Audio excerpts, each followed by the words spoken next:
दोस्तों, कहानी के पहले भाग का लिंक मैंने डिस्क्रिप्शन बॉक्स में दे दिया है। आप डिस्क्रिप्शन बॉक्स में जाकर लिंक पर क्लिक करें और आप कहानी के पहले भाग को सुन सकते हैं। तो चलिए दोस्तों, कहानी का दूसरा भाग शुरू करते हैं। मैं इस वक्त बेहद गुस्से में था। कमरे में दाखिल हुआ तो वो लड़की अभी भी घरेलू कपड़ों में सोफे पर बैठी हुई थी।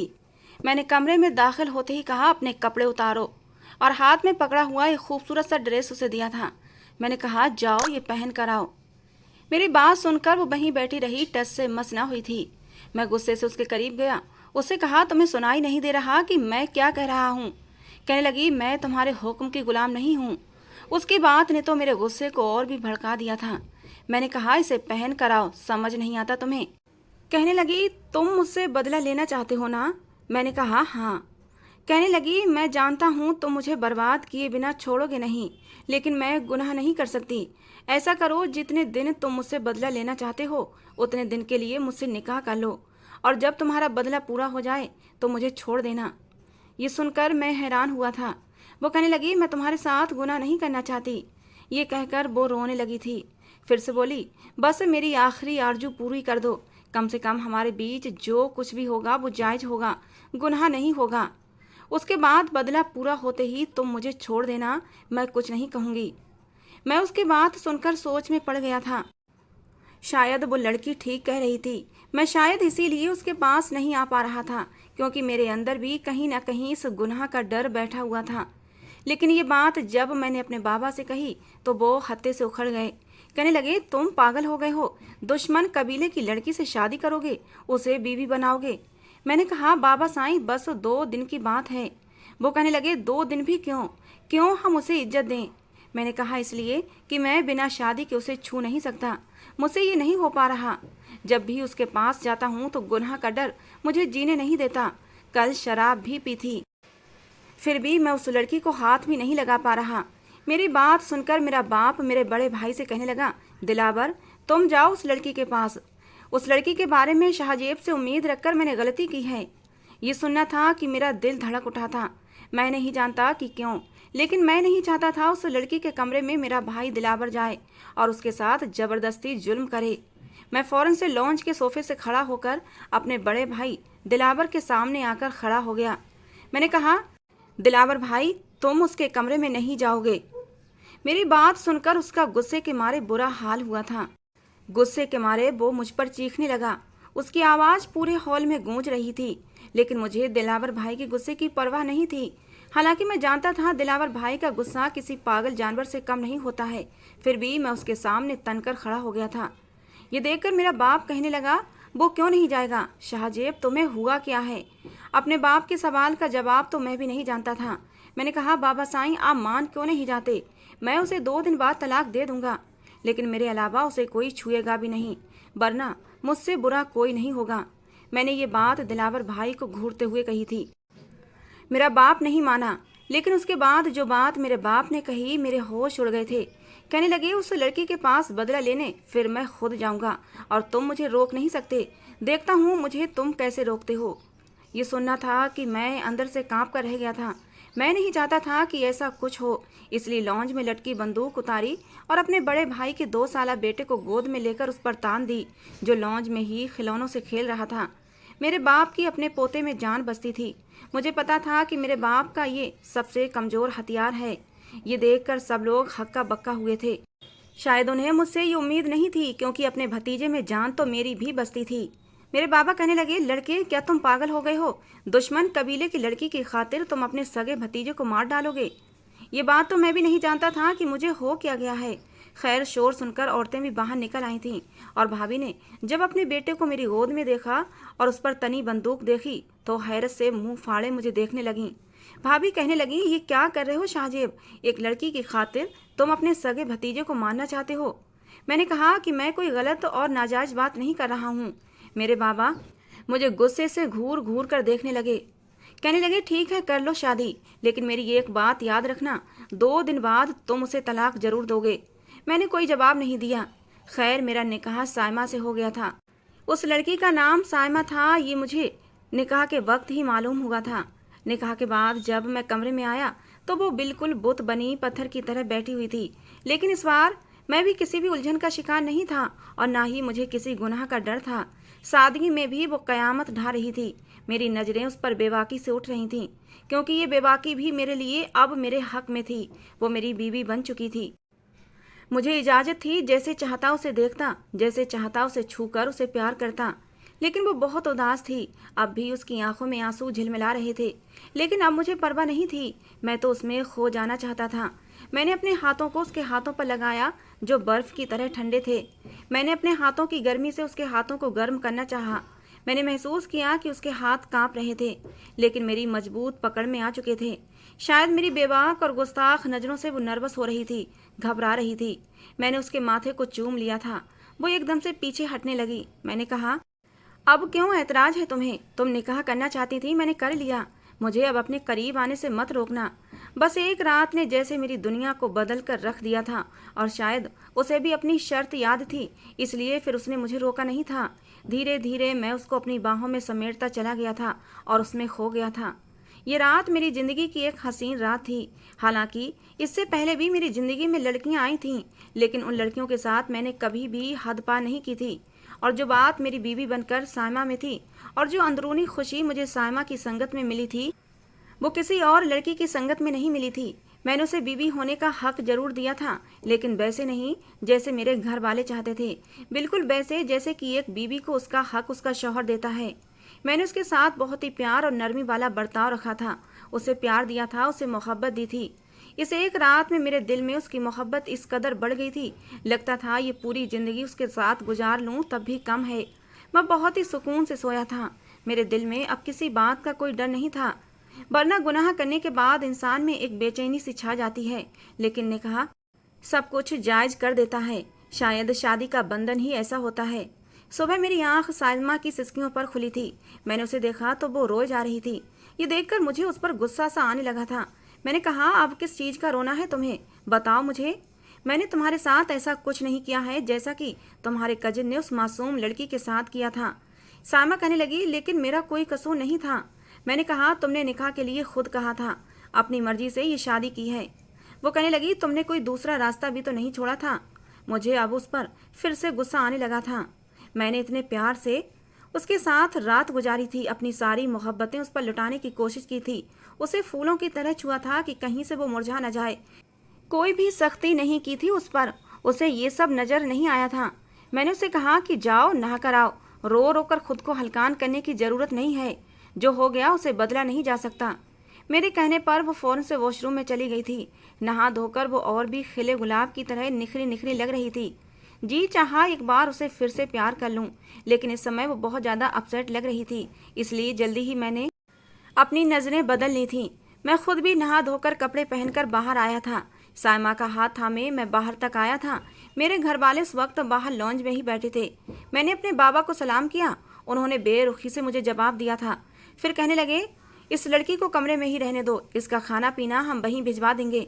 मैंने कहा, बाबा साईं, फिलहाल ये मेरी बीवी है, इसलिए सबके साथ बैठकर नाश्ता करेगी।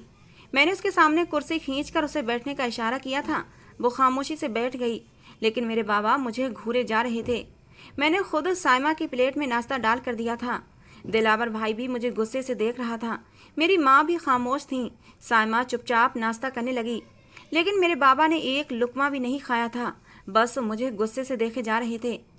मैं जानता था इस वक्त वो गुस्से में हैं और क्यों हैं ये भी जानता था, लेकिन चुपचाप नाश्ता करता रहा। नाश्ता करने के बाद मेरे बाबा फौरन कुर्सी से खड़े हुए और कहने लगे, तुम जरा मेरे कमरे में आओ। मैंने कहा, जी बाबा साईं, मैं अभी आता हूँ। मैं अपने बाबा के कमरे में चला गया। सायमा अपने कमरे में जा चुकी थी। मेरे बाबा कहने लगे, शाहजेब, तुम्हें हुआ क्या है? तुम पागल हो गए हो। एक तो तुमने दुश्मन कबीले की लड़की से निकाह किया और फिर उसे हमारे साथ बिठा रहे हो। मेरा खून इस वक्त कितना खौल रहा है मैं तुम्हें बता नहीं सकता। मैंने कहा, बाबा साईं, आप जो चाहते थे वो मैं कर चुका हूँ, लेकिन जरूरी नहीं दुश्मन को उसी तरीके से मारा जाए जिस तरह उसने आप पर वार किया था। मेरी बात सुनकर मेरे बाबा मुझे हैरत से देखने लगे। कहने लगे, क्या मतलब है तुम्हारा? मैंने कहा कि ये सब कुछ समझ आ जाएगा। जरूरी नहीं कि दुश्मन से वैसा ही बदला लिया जाए जैसा कि उसने हमारे साथ किया है। उसके साथ तो वो बदला लेना चाहिए कि उसकी नस्लें भी याद रखें। हालांकि इस समय मेरे दिमाग में बदले जैसी कोई भी खुराफात नहीं थी। मेरे दिमाग में कहीं से कहीं तक ये नहीं था कि साइमा के बाप हैदर शाह और उसके चाचा जमाल शाह से कैसे बदला लिया जाएगा और उन्हें कैसे तड़पाया जाएगा। बस मेरे दिमाग में ये बात थी कि किसी तरह अपने बाबा का दिमाग थोड़ा सा बदल सकूं, जो गुस्से की वजह से घूमा हुआ था। अगर बाबा साईं थोड़ा और गुस्से में रहते तो वो ज़्यादा दिन तक साइमा को इस घर में बर्दाश्त न करते और साइमा को छोड़ना अब मेरे बस की बात न थी। मेरी बात सुनकर वो कहने लगे, ऐसा क्या है तुम्हारे दिमाग में? मैंने कहा, बाबा अगर आप मेरा साथ दें तो जो कुछ भी मेरे दिमाग में है और जैसी शिकस्त तो मैं हैदर को देना चाहता हूँ, अगर उसमें कामयाब हो गया तो आप देखिएगा कि ऐसा इनकलाब आता है कि आप सोच भी नहीं सकते। मेरे बाबा कुछ देर चुप हो गए थे। कहने लगे, ठीक है, मैं भी देख लेता हूँ तुम क्या करना चाहते हो। मैंने कहा, बाबा आप आज के बाद वही करेंगे जो मैं आपसे कहूँगा। अगर आप मेरी बात मानेंगे तो मेरा आपसे वादा है, मैं हैदर और उसके भाई को बड़ी गहरी चोट दूंगा जो उसे जिंदगी भर याद रहेगी। मेरे बाबा साईं मुस्कुराने लगे। कहने लगे, यकीनन तुमने कुछ अच्छा ही सोचा होगा, मुझे तुम पर विश्वास है। ठीक है, तुम जैसा चाहोगे मैं वैसा ही करूँगा। लेकिन जब मैंने अपनी अगली बात अपने बाप को बताई तो वो गुस्से से खड़े हो गए। कहने लगे, ये सब मैं नहीं कर सकता। मैंने कहा, बाबा आपने वादा किया है। कहने लगे, शाहजेब मैं नहीं जानता था कि तुम क्या चाहते हो, लेकिन ये मेरे लिए बहुत बड़ी बात है। मैंने कहा, आजमाइश के बाद फल भी उतना ही अच्छा मिलता है, मुझ पर भरोसा रखें। मैंने अपने बाप से कहा था कि वो साइमा के साथ अपना व्यवहार एक बाप की तरह रखें। ये सुनकर वो हैरान हुए थे, लेकिन खैर मेरे समझाने पर मान भी गए थे। मैं जानता था मेरे बाबा दिल के बहुत अच्छे हैं। 2 दिन मैंने साइमा की संगत में गुजारे थे, लेकिन वो अब भी चुप थी। मुझे मेरे हक पर रोकती नहीं थी और मैं उसे अपनी मोहब्बत में सैराब कर देना चाहता था। कहना तो नहीं चाहिए, लेकिन सच यही था कि मुझे साइमा से मोहब्बत हो गई थी। जैसे जैसे मैं उसके करीब रहता वैसे वैसे मेरे दिल में वो घर करती जा रही थी। 2 दिन बाद उसका पुराना आशिक जेल से निकल चुका था। आते ही उसने फिर से हंगामा शुरू कर दिया था। एक पंचायत बिठाई थी कि जब कसूर हैदर के भतीजे रेहान का था तो फिर साइमा के साथ ज्यादती क्यों की गई। हैदर के भाई जमाल शाह की बेटी को क्यों नहीं उठाया गया। अब मैं उसे क्या कहता कि पहली ही नज़र में साइमा मेरे दिल में उतर गई थी। मैं कैसे कहता कि वो जमाल की बेटी को बदले के लिए लाता, लेकिन मोहब्बत कर बैठा था साइमा से। उसकी आंखों में देखा था और आंखें चार होते ही अपना दिल उसे दे बैठा था। उसके साथ ज्यादती इसलिए नहीं कर सका कि ये मेरी मर्दानगी के खिलाफ बात थी। मैं कैसे किसी औरत के साथ बदसलूकी करूं। निकाह का मशवरा उसी ने दिया था, लेकिन मुझे यह यकीन है अगर वो निकाह का ना कहती तो मैं उस रात उसे छू नहीं सकता था। मेरे दिमाग में निकाह की बात नहीं थी, लेकिन यह भी पता था कि मैं उसे कुछ कह नहीं सकता। लेकिन जब उसने निकाह का नाम लिया तो मेरे दिल के अंदर तभी से एक नया ख्याल आने लगा था। मैंने कहा, जब लड़की खुद ही राजी है तो मैं क्यों पीछे हटूं। पंचायत में मैंने अपने बाप के साथ गया था। वहाँ ऐसी बात बन जानी थी जिससे हम 2 कबीलों को सरपंच की बात मानना पड़ती। एक तरफ हैदर के कुछ लोग बैठे थे जिसमें साइमा का मंगेतर भी था, उसके बाबा और बड़े बुजुर्ग भी थे, और दूसरी तरफ मैं था और मेरे बाबा साईं थे। हमारे कबीले के चंद बुजुर्ग लोग भी थे। सरपंच कहने लगे, कसूर जिसका था सजा उसी की बेटी को क्यों नहीं दी। मैंने कहा, मुझे क्या पता कि स्टेज पर दुल्हन बनी कौन है। उन्होंने कौन सा हमारे कबीले के सरदार की लड़की उठाई थी। उसने हमारे वफादार गुलाम की लड़की उठाई थी, क्योंकि उनके हाथ बही आई थी, इसलिए मेरे हाथ जो आई मैंने भी बही उठा ली। मेरी बात सुनकर सरपंच ने कुछ जज होते हुए मुझे देखा था, क्योंकि मेरी बात गलत नहीं थी। कहने लगा, हो गया तुम्हारा बदला पूरा, इसलिए अब लड़की को छोड़ दो। मैंने कहा, कैसे छोड़ दूं? मेरे निकाह में है, मेरी बीबी है, उसने अपनी मर्जी से मुझसे निकाह किया है। ये सुनना था कि साइमा का मंगेतर आग बबूला हो गया। कहने लगा, झूठ बोल रहा है साला, कोई निकाह नहीं किया इसने। ये कमीना झूठ बोल रहा है और साइमा इससे निकाह कर ही नहीं सकती। ये कमीना झूठ बोलता है। मैंने कहा, इसको बोलो जवान संभाल कर बात करे। अगर रिश्ते के एतबार से देखा जाए तो मैं इस कबीले का दामाद हूँ और रिश्ते में ये मेरा साला लगता है, मैं इसका नहीं। दोबारा मुझे साले की गाली दी तो मुंह तोड़ के रख दूंगा। सरपंच ने कहा, दोनों अपने लिहाज में रहो। फिर सरपंच बोले कि लड़की को बुलाओ, उससे पूछे जाएगा कि क्या उसने ये निकाह खुद अपनी मर्जी से किया है। मैंने कहा, हाँ पूछ लें। मेरे मुतमईन अंदाज पर हैदर और साइमा का मंगेतर परेशान दिखाई दे रहे थे। कुछ देर में ही साइमा वहाँ आ गई थी। जैसे ही उसने अपने मंगेतर की तरफ देखा तो उसकी आंखों से आंसू टपकने लगे थे। मैं फौरन से खड़ा हो गया। वो हमारे ही ड्राइवर के साथ आई थी। मैंने उसका हाथ पकड़ा और सरपंच के सामने बिठा दिया। मैंने कहा, साइमा हाँ या ना में जवाब देना। मेरे कहने का अंदाज बहुत सख्त था। मैंने कहा, मुझसे निकाह का मशवरा किसने दिया था? किसने कहा था कि मुझसे निकाह कर लो? कहने लगी, मैंने। उसका मंगेतर तो ये बात सुनकर फौरन से खड़ा हो गया। कहने लगा, सायमा, क्या ये सच कह रहा है? इससे पहले कि सायमा कुछ और कहती, मैंने कहा, तुम्हें सुनाई नहीं दे रहा उसने क्या कहा है? कि उसने ही मुझसे निकाह का मशवरा दिया था। मुझे निकाह उसने अपनी मर्जी से किया था। बस हो गई गवाही। ये कहकर मैंने उसके साथ आने वाली नौकरानी से कहा कि जाओ, मैडम साहिबा को बड़ी इज्जत से गाड़ी में बिठाओ, मैं अभी थोड़ी देर में आता हूँ। फौरन ही सायमा का मंगेतर खामोश हो गया था और ये सुनकर सायमा के बाप हैदर शाह की रंगत लाल पड़ी थी। उसका मंगेतर यूं था जैसे कोई हारा हुआ खिलाड़ी हो, चुपचाप खड़ा हुआ था, जैसे उसके पास बोलने के लिए अब कुछ बचा ही ना हो। मैंने कुछ छोड़ा ही कब था, सब कुछ मेरे सोचे समझे प्लान के अनुसार हुआ था। सरपंच ने कहा कि देखिए, अगर आपकी बेटी ने निकाह ना किया होता तो हम कहते कि हो गया बदला पूरा और आपकी बेटी आपके हवाले कर दी जाती। लेकिन यहाँ तो मामला ही अलग है। वो आपकी बेटी से निकाह कर चुका है और जब तक वो उसके निकाह में है हम कुछ नहीं कर सकते। मैंने फातिहाना मुस्कुराहट अपने चेहरे पर सजाकर उसके मंगेतर को देखा था। वो नजरें झुकाकर वहां से चला गया। हैदर शाह तो यूं था कि बेकाबू हुए जा रहा था, लेकिन वो बस गुस्से से उठकर चला गया। लेकिन कहते हैं कि अपने दुश्मन को कभी भी कमजोर नहीं समझना चाहिए। मैंने भी यहीं पर आकर गलती की थी। मेरी अपनी तो कोई सगी बहन न थी, लेकिन मेरी एक फूफो जाद थी। फूफा के मरने के बाद मेरी फूफो और उनकी बेटी हमारे घर पर ही रहते थे। मैं तो उसे छोटी बहनों की तरह मानता था और बहुत ही कम उम्र और बहुत ही प्यारी सी थी। अभी अभी स्कूल के बाद कॉलेज जाना शुरू किया था। मैं सायमा के दिल में जगह बनाने की कोशिश कर रहा था। एक दिन वो कहने लगी, 4 दिन गुजर चुके हैं, तुम मुझे कब आज़ाद करोगे? उसकी बात सुनकर मैंने उसका थाम कर उसे अपने करीब किया था। मैंने कहा, कभी भी नहीं। ये सुनकर वो मुझे हैरत से देखने लगी। उसने खुद को मुझसे दूर करना चाहा, लेकिन मेरी मजबूत पकड़ के आगे बेबस हो गई। कहने लगी, तुमने खुद कहा था कि तुम बदला लेना चाहते हो। मैंने कहा, हाँ, तो मैं बदला ही लेना चाहता था, लेकिन तुमने ही कहा कि निकाह कर लो और मैंने कर लिया। कोई गुनाह थोड़ी किया है, तुमसे निकाह किया है, तुम मेरी हो, मैं भला तुम्हें क्यों छोड़ूंगा? मेरी ये बात सुनकर उसके चेहरे की रंगत उड़ी थी। कहने लगी, तुमने धोखा दिया है मुझे।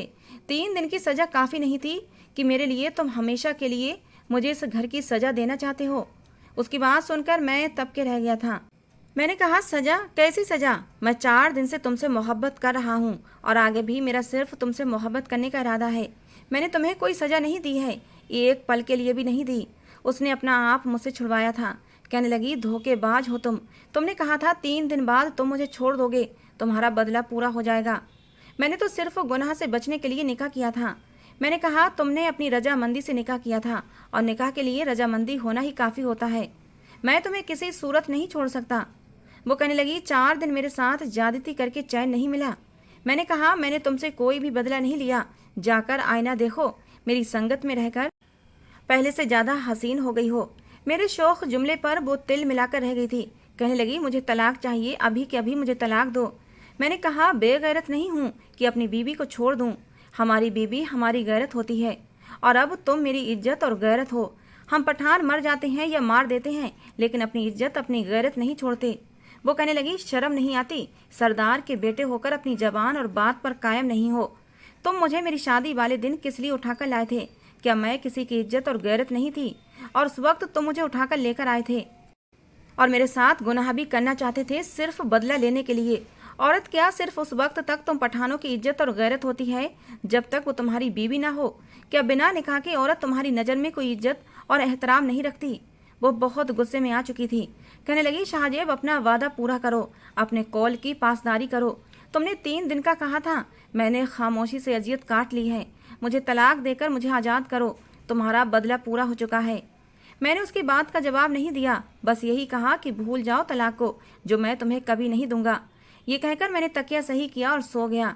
सायमा मुझसे बात नहीं करती थी।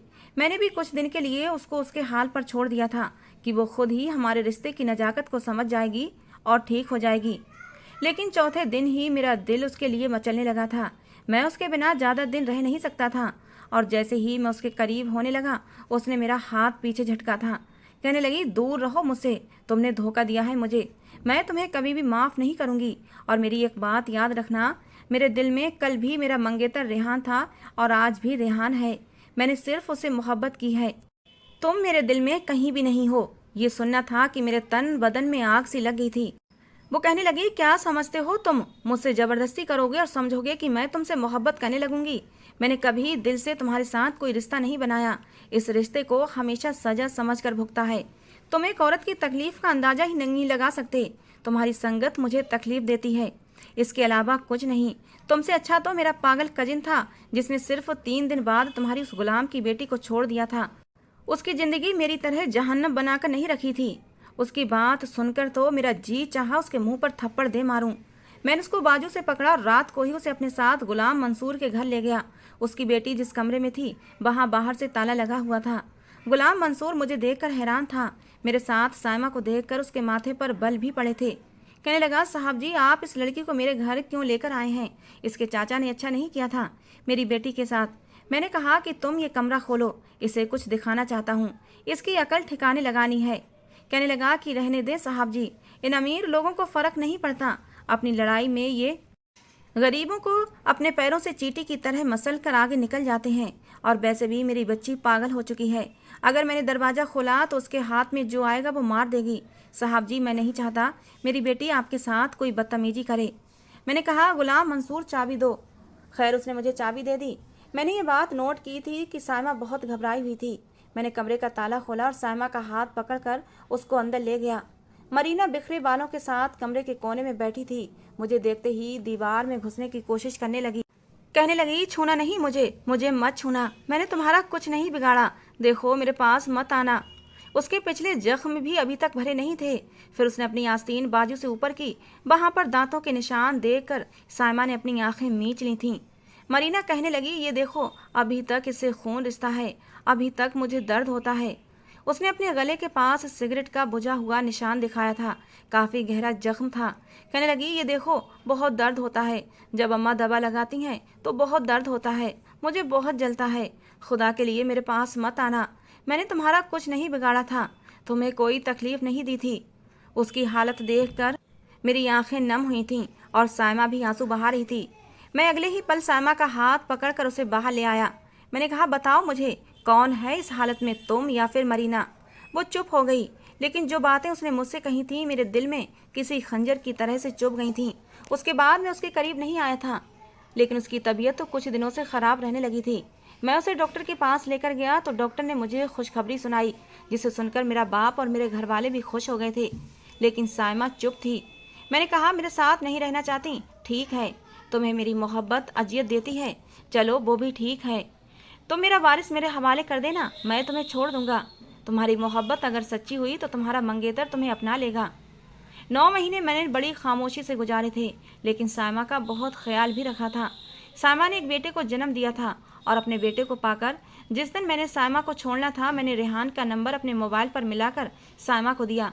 मैंने कहा, लो, कर लो उससे बात। ये कहकर मैं कमरे से बाहर निकल गया था और सिगरेट पीने लगा। मेरे लिए आसान नहीं था साइमा को छोड़ना, लेकिन मेरी मोहब्बत उसे सजा लग रही थी। मेरी मोहब्बत उसे दर्द देती थी और ये बात किसी भी मर्द के लिए आसान नहीं होती। कुछ देर बाद मैं कमरे में आया तो वो रो रही थी। मैंने कहा, क्या सोचा तुमने?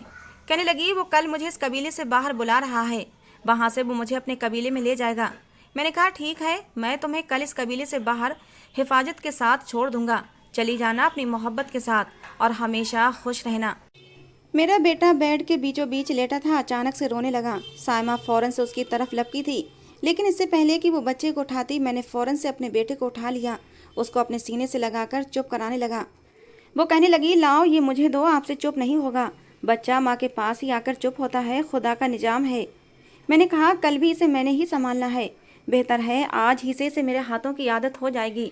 तुम सिर्फ अपने मंगेतर के बारे में और अपनी आने वाली ज़िंदगी के बारे में सोचो। मेरा बच्चा मेरा मसला है और मेरी मोहब्बत भी मेरी प्रॉब्लम है जो मैंने तुमसे टूट कर की है, लेकिन मैं नहीं जानता था मेरी मोहब्बत तुम्हें सजा लगेगी। अगले दिन मैं उसे कबीले के बाहर छोड़ने चला गया। उसका मंगेतर भी आया खड़ा था। साइमा उसके साथ जाने लगी।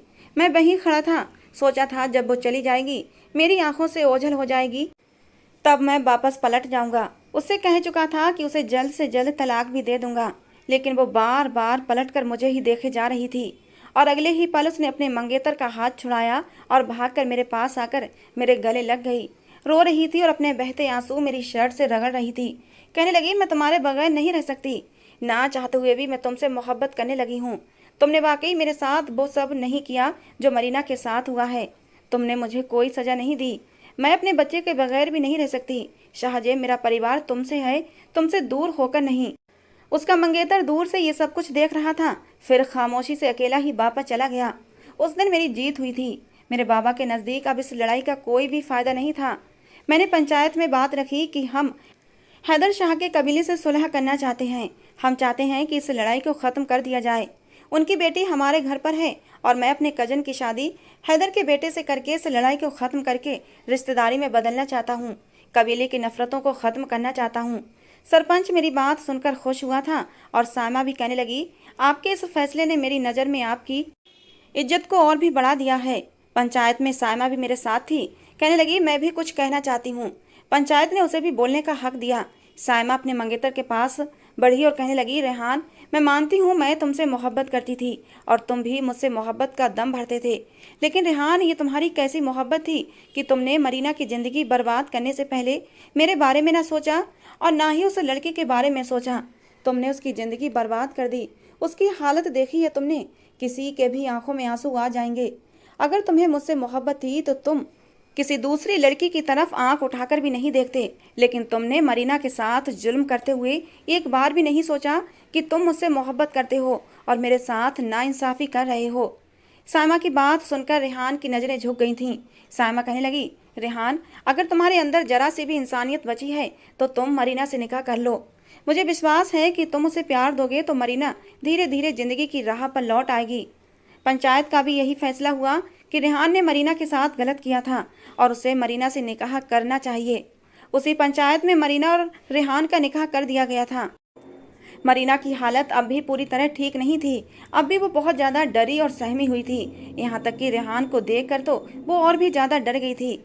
लेकिन रेहान ने जिस तरह प्यार से उसका हाथ थामा था, मुझे विश्वास था कि उसके प्यार से मरीना जल्दी ही ठीक हो जाएगी। पंचायत ख़त्म हो चुकी थी। रेहान मरीना को लेकर चला गया और हम लोग अपने घर आ गए थे। कमरे में आते ही सायमा मेरे गले लग गई थी। कहने लगी, शाहजेब, तुम बहुत अच्छे हो। मैंने तुम्हें गलत समझा था। तुम्हारा प्यार सिर्फ और सिर्फ मेरे लिए है, किसी और के लिए नहीं। मैंने सायमा को अपने साथ लगा लिया। मैंने कहा, तुम्हारा भी मुझ पर बहुत बड़ा एहसान है कि तुमने मेरे बच्चे से माँ की ममता नहीं छीनी और मेरे साथ भी वावफा हो। आगे हमारी ज़िंदगी में खुशियों के रंग बिखरने वाले थे, जहाँ गम की कोई परछाई न थी। दोस्तों, कहानी कैसी लगी ज़रूर बताना। पसंद आई हो तो प्लीज़ लाइक करना। रोज़ एक नई कहानी सुनने के लिए हमारे चैनल को सब्सक्राइब करना। कहानी को पूरा अंत तक सुनने के लिए आप लोगों का बहुत बहुत धन्यवाद दोस्तों। मिलते हैं दोस्तों अगली किसी नई कहानी के साथ।